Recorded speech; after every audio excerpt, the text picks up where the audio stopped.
l'ensemble du vignoble savoyard, donc qui s'étend du lac Léman avec les crus qu'on trouve en Haute-Savoie.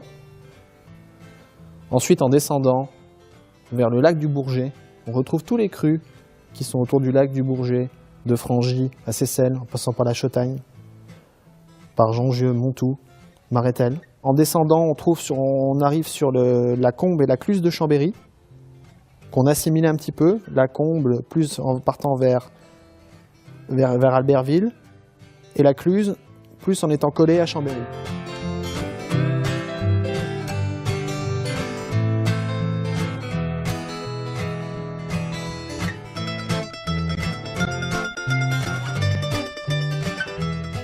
Les vignerons savoyards ont autant de caractère que leur terroir.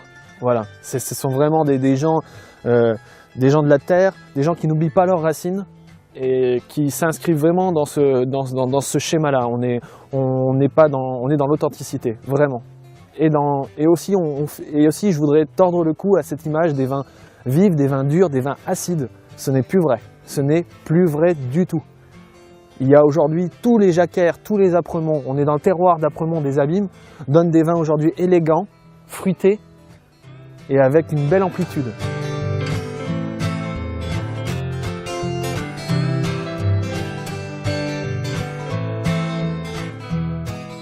Tout le monde ici va trouver son bonheur, que ce soit des paysages à couper le souffle, avec des montagnes, un vignoble au pied des montagnes comme ça, c'est vraiment étonnant, c'est vraiment stupéfiant. Et en plus des vignobles de coteaux, et tout le monde peut s'y retrouver, que ce soit ceux qui viennent vraiment justement que pour le tourisme ou que pour le no-tourisme. Il y a vraiment un potentiel pour l'instant qui est phénoménal. Nous accueillons avec plaisir en tout cas les nombreux no-touristes, qu'ils soient français ou étrangers. Bonjour, bienvenue au Château des Alus, maison d'hôtes de charme en plein cœur des vignes de Savoie. Je vous propose de découvrir la maison, si vous voulez bien me suivre.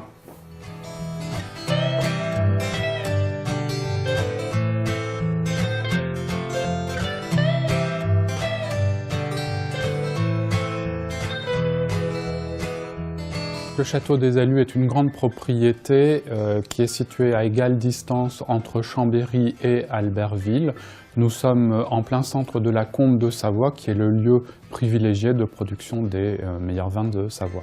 Alors l'idée, quand on a rénové cette maison il y a maintenant 10 ans, c'était vraiment de recréer l'ambiance d'une maison de famille, une maison dans laquelle les différentes générations se sont succédées et chaque génération aura apporté sa touche personnelle.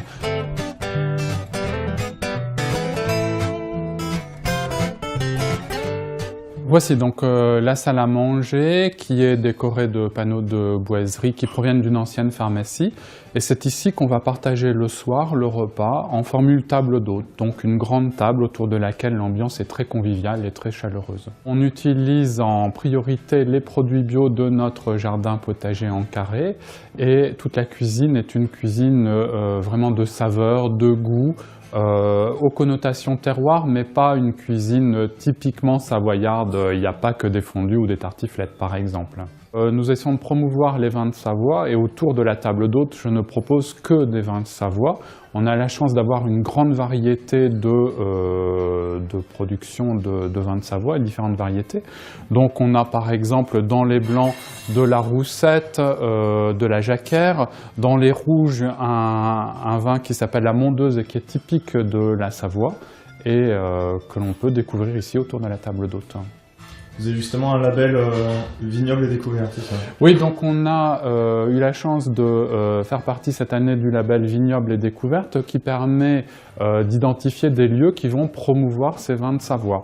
Donc nos hôtes qui vont partager le repas sont sûrs de découvrir chez nous des vins et des productions typiques de la Savoie. Donc ce que je vais déguster aujourd'hui, c'est une roussette de Savoie, donc cru Montoux. Vous voyez, on a une belle teinte.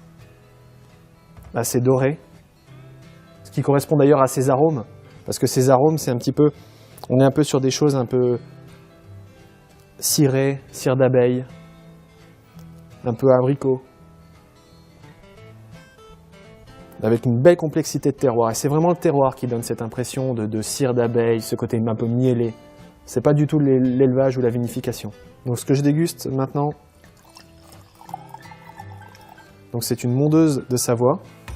très vieux cépage savoyard qui a une histoire un peu exceptionnelle puisque c'est par ce biais qu'on a fait le cépage Syrah, qui est un peu plus connu mondialement, on va dire. C'est par le Dureza, qui est un cépage ardéchois, plus la mondeuse savoyarde, qu'on a effectivement fabriqué cette Syrah. Au nez, on en a tout de suite l'arôme un peu poivré, poivre blanc notamment. On a aussi ce côté un petit peu violette qu'on retrouve dans la Syrah d'ailleurs. C'est intéressant parce que c'est un cépage quand même qui représente environ 300 hectares en Savoie et qui gagne du terrain de plus en plus. Nos vins reflètent surtout un terroir et une originalité. On a des vins qui sont aujourd'hui, qui peuvent aller vers la garde. On a certaines mondeuses qui peuvent se garder plus de 20 ans, avec une typicité vraiment à part et qu'on ne retrouvera nulle part ailleurs dans le monde. Et on a surtout aussi nos vins blancs qui sont vraiment d'une belle intensité, d'une belle fraîcheur. Et puis surtout, comme on l'a vu au cours de ces années, qui peuvent vraiment aller sur toutes les cuisines.